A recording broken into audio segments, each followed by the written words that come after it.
A high roller walks into a casino, drops $50,000 at the poker table, and the casino knows everything about him. His betting patterns, his favorite games, how much he's won and lost over the past year. This data is gold. It helps casinos target VIP services, comp rooms, and personalized offers worth millions. It's stored on secure servers, behind firewalls, protected by enterprise-grade security systems. But none of that mattered. Because in the lobby, there's a fish tank. An expensive high-tech aquarium with internet-connected sensors monitoring water temperature, salinity, and feeding schedules. It's the kind of luxury detail that screams, "We spare no expense." And it's also the security hole that let hackers steal the casino's entire high roller database. The thermometer in that fish tank was connected to the internet. It had an IP address. It was on the same network as the casino's computers. And like most Internet of Things devices, its security was garbage. Default passwords, unpatched firmware, no encryption. Hackers didn't need to break through the casino's firewalls or defeat their security systems. They just needed to compromise a fish tank thermometer, use it as a stepping stone to the casino's internal network, locate the database servers, exfiltrate gigabytes of customer data, and send it all back out through the fish tank's internet connection. The entire heist happened through an aquarium. This is the story of how the Internet of Things turned everyday objects into backdoors for criminals, and why your smart fridge might be a bigger security risk than your bank. Stay with us as we dive deeper. The Internet of Things problem. The Internet of Things promised convenience.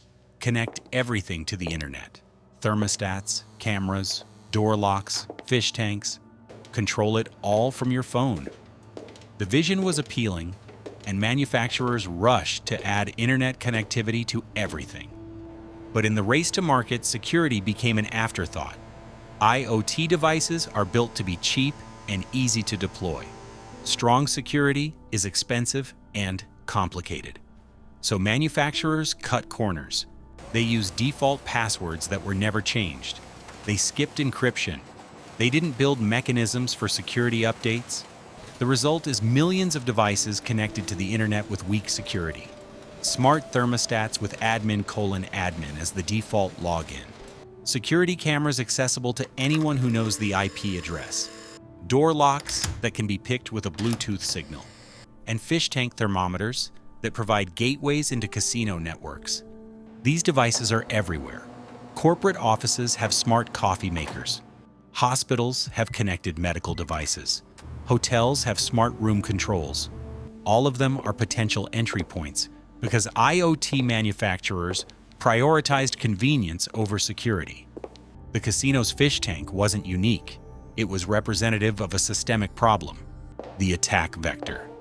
The casino fish tank hack followed a classic attack pattern: reconnaissance, initial compromise, lateral movement, and data exfiltration. Each phase exploited weaknesses that should have been caught but weren't. Phase 1. Reconnaissance. The hackers scanned the internet looking for vulnerable IoT devices. They used automated tools that probe IP addresses, identify what devices are connected, and test for common vulnerabilities. The casino's fish tank thermometer was visible on the internet because it needed remote access for maintenance and monitoring. The hackers identified it as a potential entry point. Phase 2. Initial compromise. The thermometer had weak or default credentials. The hackers gained access easily, possibly through a known default password, an unpatched vulnerability, or simple brute force guessing. Once inside the device, they had a foothold on the casino's network. Phase 3. Lateral movement. This is where the attack became sophisticated. The thermometer itself wasn't valuable. It monitored water temperature, but it was connected to the casino's internal network. The hackers used it as a pivot point, scanning the network for other systems. They likely found poorly segmented networks where the fish tank had access to the same subnet as office computers and servers. Security best practices dictate that IoT devices should be isolated on separate networks with restricted access. But many organizations don't implement proper network segmentation. From the thermometer, the hackers move to other systems. They might have exploited weak passwords on internal computers, leveraged unpatched vulnerabilities in network services, or used social engineering tactics to gain additional access. Eventually, they located the servers storing the casino's high roller database, customer profiles, gambling history, contact information, financial records. Phase 4. Data exfiltration. The hackers couldn't just download gigabytes of data through the casino's main internet connection. That would trigger alerts. But the fish tank thermometer had its own internet connection for remote monitoring. The hackers routed their stolen data back out through the thermometer, using it as a covert channel. The data flowed out slowly, disguised as normal IoT traffic. Security systems monitoring the main network saw nothing unusual because the exfiltration happened through a device that was supposed to communicate with external servers. The entire attack might have taken weeks or months, with the hackers patiently moving through the network, mapping systems, identifying valuable data, and slowly extracting it without detection. The fish tank wasn't just an entry point. It was the perfect crime scene because nobody was watching it. The broader IoT threat and defense. The casino fish tank hack isn't isolated. Hackers have compromised smart refrigerators to send spam, hijacked security cameras to create massive botnets, and exploited smart thermostats to access corporate networks. The Mirai botnet in 2016 compromised hundreds of thousands of IoT devices with default passwords, turning them into a massive denial-of-service weapon that temporarily took down major internet services.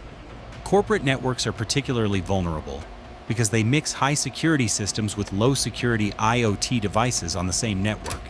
A company might invest millions in firewalls and security, then connect a $50 smart thermostat that undermines all that protection.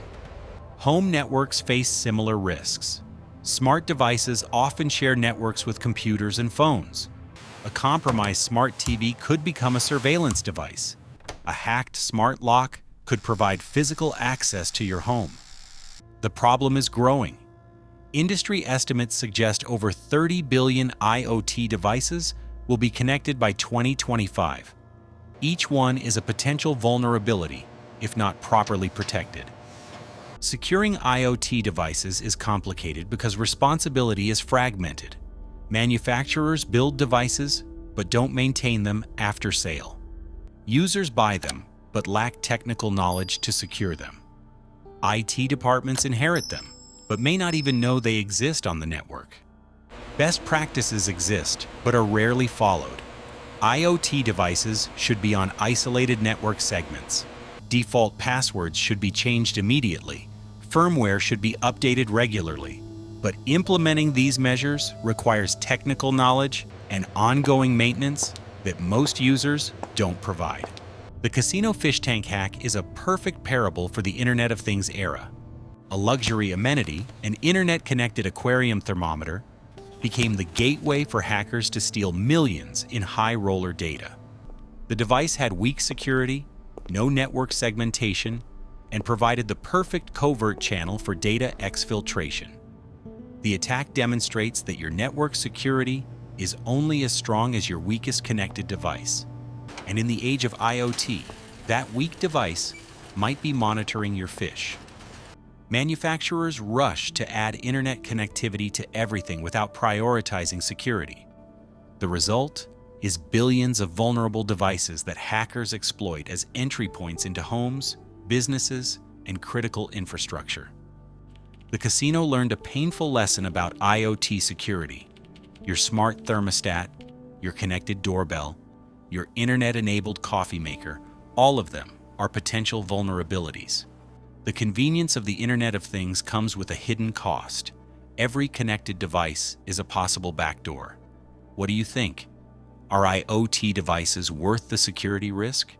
Should manufacturers be held legally responsible for vulnerabilities? Share your thoughts in the comments below, and remember to like, subscribe, and click on the next video on your screen.